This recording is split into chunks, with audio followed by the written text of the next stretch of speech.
Alright YouTubers, welcome back to War Thunder Ground Forces with the Angry Nerd. Today I thought we would take a look at the Sherman II. But before we get started, I'd like to bring your attention to the skin that's on this vehicle.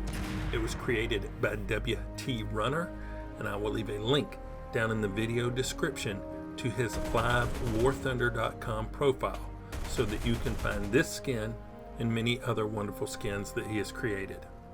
This video will not provide much information on the M4 Sherman tank itself. If you would like more information on the M4 and its different variants, please check out my videos on the American versions of the M4 Sherman. Now, the M4 Sherman was officially called the Medium Tank M4. It was the most widely used medium tank by the United States and Western allies in World War II. The M4 Sherman proved to be reliable, relatively cheap to produce, and available in great numbers. Thousands were distributed through the Lend-Lease program to the British Commonwealth and the Soviet Union. The tank was named by the British for the American Civil War General William T. Sherman.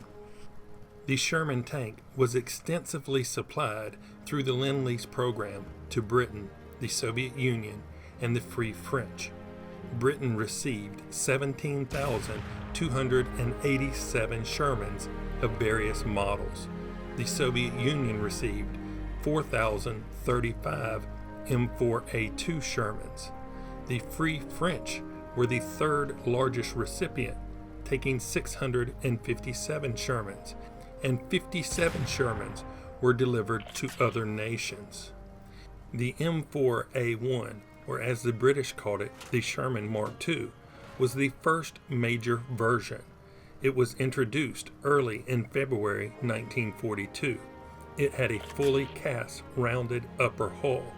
Production of the regular M4A1 totaled 6,281 machines until December 1943.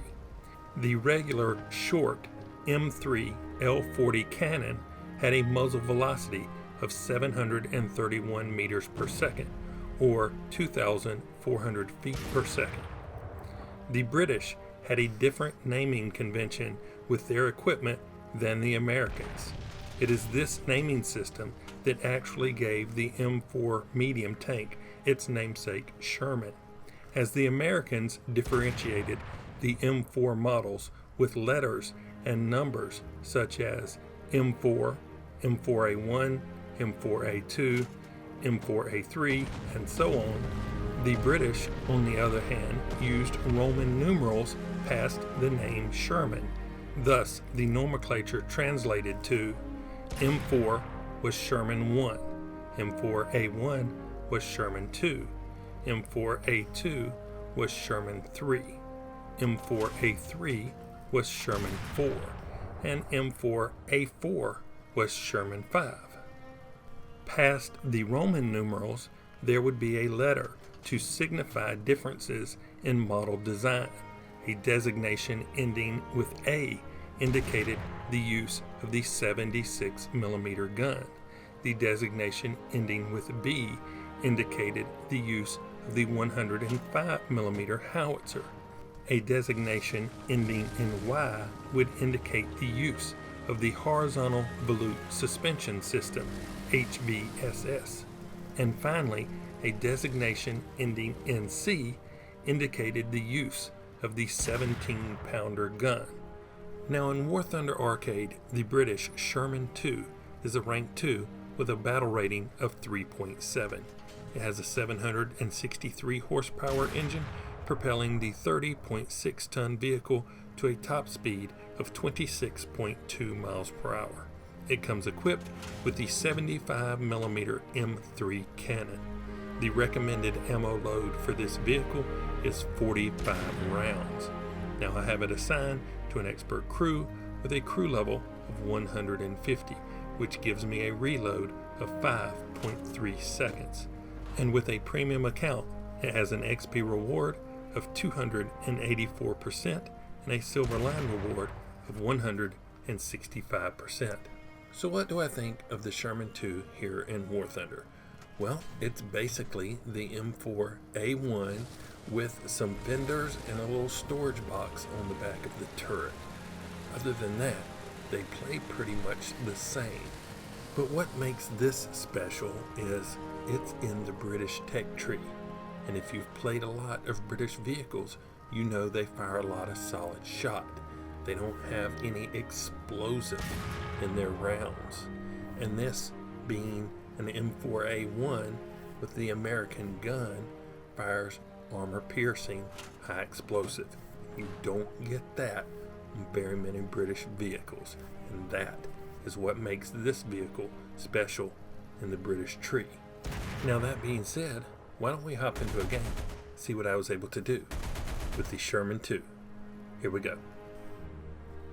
Alright, looks like we picked up a White Rock Fortress. Let's see.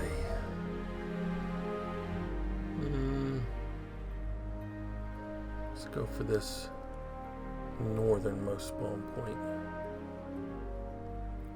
I think I can cut through to the center easier from this point.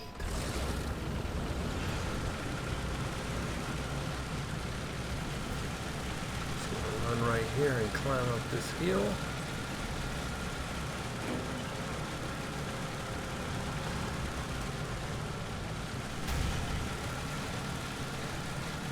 And down we go. Now, when you're getting into these muddy areas, if you try to stay in the grass as much as possible, you can maintain your speed a little bit better. So, I don't know if you noticed, but a lot of vehicles get really slow up in there, and this one would have too. If I would have gotten over in the muddy section. Sometimes you can't help it, but sometimes they put rocks that force you over into the mud. But no grass equals slow. And it's a little slower here. Alright, we are not going to run directly into the cap. That's just telling the enemy, hey, here I am.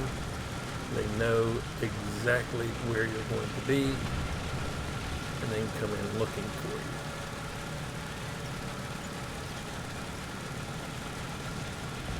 First, we're going to peek over to the side here. Hey, what do we got here? Crusader AA. I nicked him. What is that? There we go.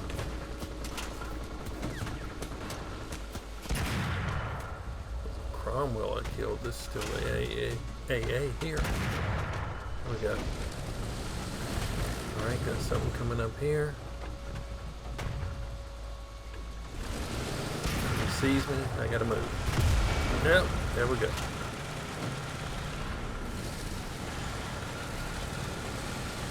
Alright, we got enemies coming up the gap here. I'm going to use this bit of wall to cover my front hull.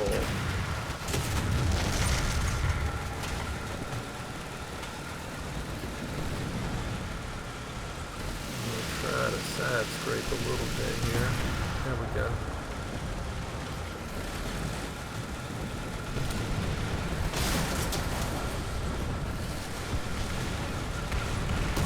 Bunch of them coming up through here.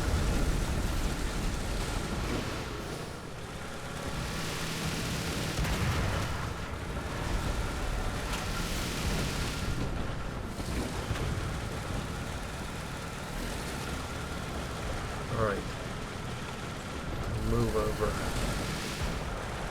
to the wall here. Now they can come up through there too, so you gotta be careful. Alright, this is Valentine.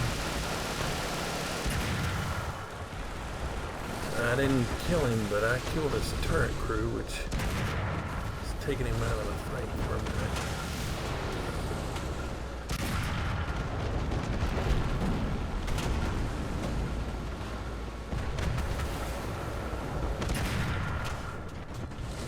Oh,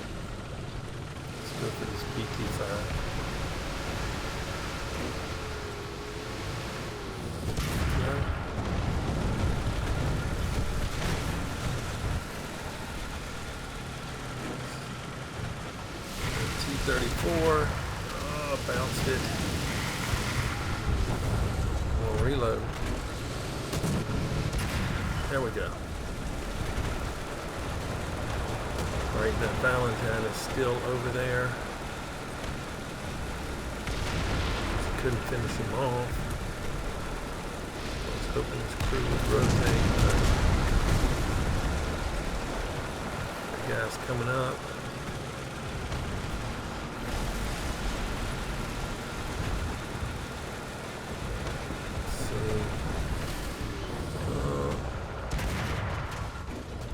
Hit him, but I didn't kill him.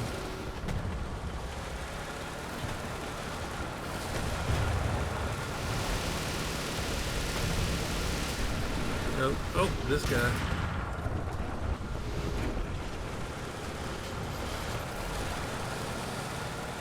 Alright, we still got one down there in the... Well, he may have just gotten taken out. Here comes the Valentine. Is he going to come out? Yes, he is going to come out. I don't know why he did that.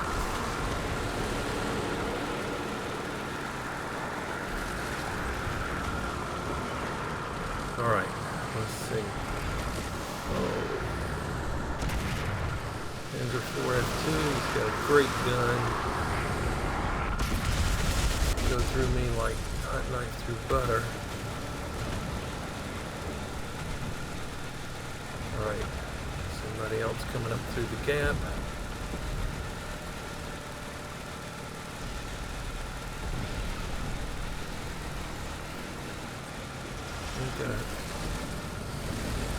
That's a T-54.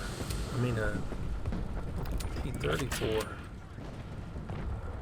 T-34. Try to kill him with some arty.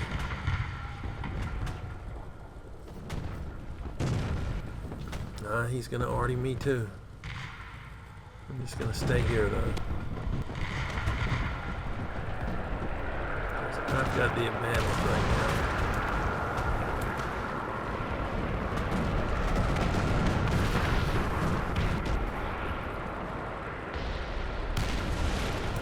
I did not damage him at all with any of that arty.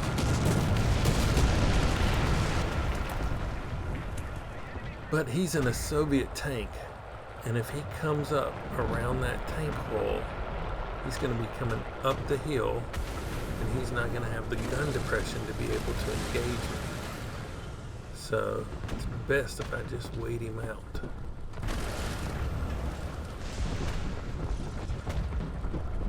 I'd hate to run up there and get killed at this point. So we're not going to do that. Oh, is he coming? Come on. He wants to come.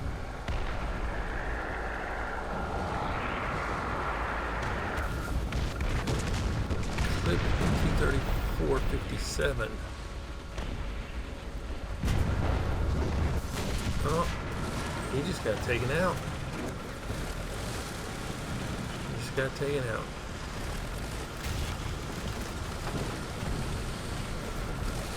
And they have almost no tickets left. So, yeah, I think this is almost over. Yep, there it is. That's it. Stick a fork in it. She's done. Let's see what we did.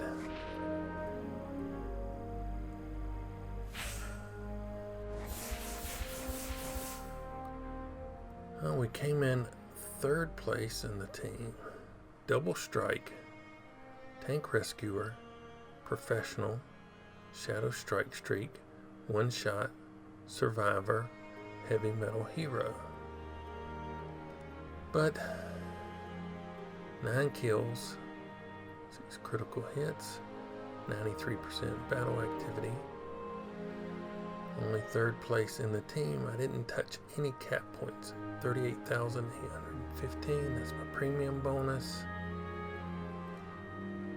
And so, yeah, you get a lot of points for capping.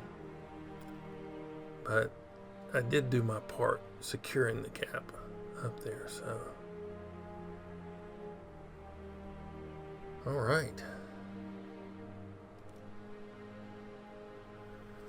So, yeah, the Sherman II. You gotta like the APHE if you're tired of the solid shot that the British have. And it could be the fact that I haven't played the American M4A1 in a very long time, but this vehicle feels a little more sluggish than that one did. It could be an update or something like that, or model changes from since I played the American version. But yeah, I do like the APHE. I think this is a good addition to the British tree. They needed a little something extra, and I think this fits the bill. So if you've had a real dislike for the British tree, hey, hop on back over, give the Sherman II a try. You might enjoy it. If you like this look at the Sherman II, hit that like button. If you don't, subscribe if you would. But as always, thanks for watching. I really appreciate it. Nerd out.